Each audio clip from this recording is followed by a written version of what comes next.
সকলোৱে মিলি ইমান মৰম আদৰ দিলে একেখন ফিল্ডত এখন জেগাতে প্ৰায় 1.5-2 লাখ মানুহ গোট খাইছে চাদৰ মেখেলা পিন্ধি ইমান গৰমত সকলোৱে নিজৰ আমাৰ স্বাভিমান ৰক্ষা কৰিছে নিজৰ চাদৰ মেখেলা নিজৰ জাতীয় সাজৰ বাহিৰে কাৰো ক'তো একো বেলেগ দেখা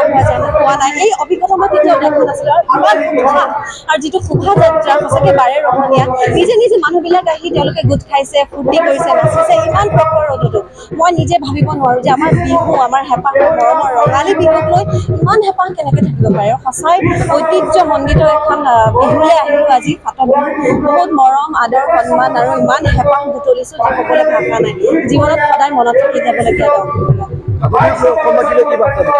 অসমবাসীলৈ সদায় ক'ম যে আমাৰ আজি যিখিনি বিহুৰ লৈ যিখিনি কিছুমান ব্যভিচাৰী কিছুমান বস্তু হৈ আছে সেইবিলাক নহয় এনেধৰণে যিটো আমাৰ জাতিৰ স্বাভিমান যিটো আমাৰ জাতীয় যিটো আমাৰ সাজ আছে যিটো আমাৰ গৌৰৱ আছে অসমীয়া বিহু বুলি আমাৰ সেইটো ৰক্ষা কৰিবলৈ ইমান সৌজন্যতা শালীনতা বজাই ৰাখি ইমান সুন্দৰ ডিচিপ্লিনভাৱে ইমানখিনি মানুহ গোট হৈও আমাৰ মৰমৰ ৰঙালী বিহুটি আমি এনেধৰণে উদযাপন কৰিব পাৰোঁ গতিকে এনেকৈ থাকিলেহে আমাৰ বুৰঞ্জীত সদায় সদায় থাকি যাব গতিকে এই বস্তুটো আমি ৰক্ষা কৰাটো খুবেই প্ৰয়োজনীয় আৰু ইয়াৰ সাক্ষী হ'বলৈ পাই অংশ হ'বলৈ পাই মই সঁচাই আজি বহুত গৌৰৱ অনুভৱ কৰিছোঁ